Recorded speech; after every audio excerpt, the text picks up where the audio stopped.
नमस्कार बच्चों।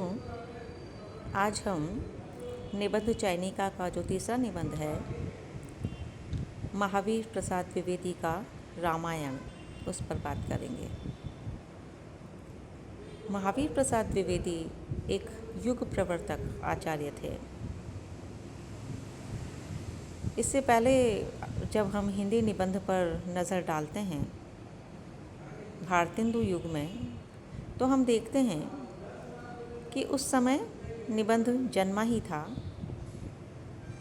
और भारतेंदु युग को इसीलिए हिंदी निबंध का शैशव काल माना जाता है। और जैसे बच्चे में जो बाल सुलभ प्रवृत्तियाँ होती हैं वो सरल होता है, अबोध होता है, वैसा ही हमें भारतेंदु युग का निबंध दिखाई देता है। और भारतेंदु युग की जो रचनाएं थी वो इसीलिए सरस भावात्मक रचनाएं थी।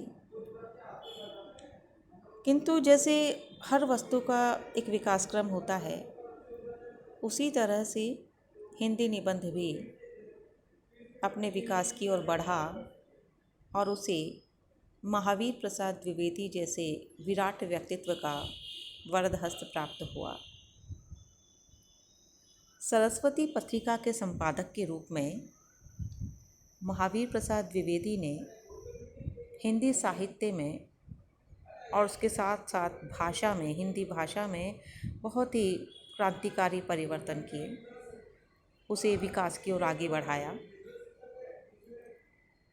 विषय वस्तु और भाषिक दोनों ही दृष्टियों से इस समय हिंदी साहित्य, विशेषकर गद्य साहित्य, अपने चरम शिखर की ओर बढ़ रहा था।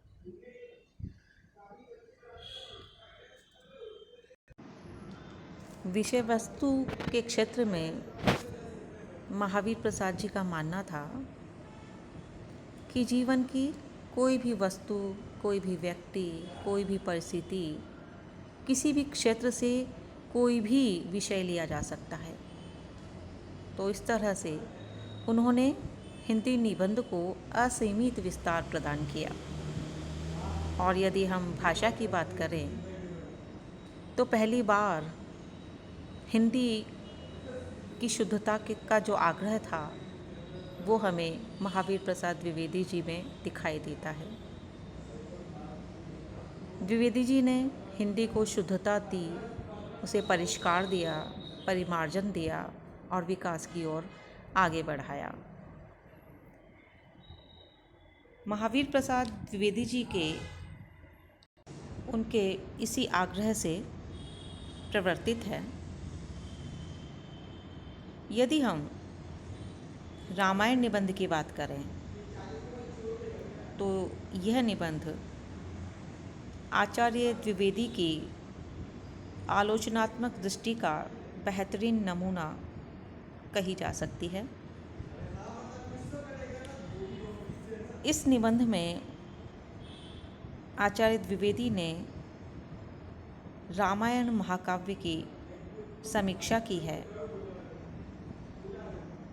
द्विवेदी जी ने इसमें रामायण की महत्ता का प्रतिपादन किया है। उसके साथ साथ प्रेरक बिंदुओं, उसके तत्वों, उसके सर्वग्राही प्रभाव का भी चित्रण किया है। महाकाव्य संबंधी जितनी भी भारतीय और पाश्चात्य मान्यताएं होती हैं उनसे परिचित थे द्विवेदी जी, लेकिन उन्होंने अपनी निजी स्थापनाओं का प्रतिपादन भी इस निबंध में किया है। द्विवेदी जी ने रामायण के भाव और कला वैभव का विश्लेषण किया है और ये बताया है कि किस कारण ये महाकाव्य देश और काल की सीमाओं का अतिक्रमण करते हुए शाश्वत बन गया। थोड़ा सा इस निबंध का कुछ अंश मैं आपको सुनाना चाहूँगी, जिससे हमें पता लगेगा कि द्विवेदी जी का अपने निबंधों की विषय वस्तु पर और साथ ही उसकी भाषा पर कितनी अच्छी पकड़ थी। सुनिए। यह भी सच नहीं कि इस महाकाव्य में केवल किसी देवता की अवतार लीलाओं का वर्णन है। कवि वाल्मीकि ने राम को अवतार नहीं माना, उन्होंने राम को मनुष्य ही माना है। हम यहाँ संक्षेप में कह देना चाहते हैं कि यदि कवि ने रामायण में नर चरित्र के बदले देव चरित्र का वर्णन किया होता तो रामायण के गौरव का बहुत कुछ हास हो जाता। रामचरित्र इसलिए महिमान्वित है कि यह मनुष्य चरित्र से परे नहीं। रामायण में ऐसे सद्गुणों से पूर्ण पुरुषों की कथा है जिनमें विभूषित नायक की वाल्मीकि को अपने काव्य के लिए ज़रूरत थी। बालकांड के प्रथम सर्ग में वाल्मीकि नारद से सारे सद्गुणों से संपन्न नायक का नाम पूछते हैं। उत्तर में नारद कहते हैं, देवताओं में ऐसा कोई नहीं, मनुष्य में राम ही सब गुणों से युक्त है। इसीलिए रामायण में किसी देवता की कथा नहीं, उसमें नर कथा का ही प्राधान्य है। किसी देवता ने मनुष्य का अवतार नहीं लिया। राम नायक मनुष्य ही अपने सद्गुणों के कारण देवता बन गया।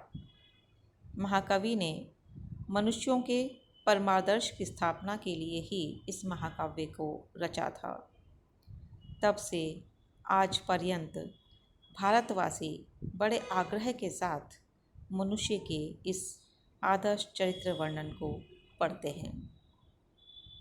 तो बच्चों, इस थोड़े से अंश को पढ़ने से हमें पता लगता है कि महावीर प्रसाद द्विवेदी जी की जो भाषिक विशेषताएं जिनके लिए उनका बहुत आग्रह था, तो उन्होंने दूसरों को उसके लिए प्रेरित करने के साथ साथ अपने स्वयं पर भी उन सारे चीज़ों को लागू किया था, उन सारी मान्यताओं को स्थापित किया था अपने निबंधों के माध्यम से। यहाँ हम देखते हैं उनकी शब्द संरचना, उनका वाक्य गठन वाकई नायाब है और उनकी भाषा उनकी विषय वस्तु को परत दर परत खोलने में सक्षम है। धन्यवाद।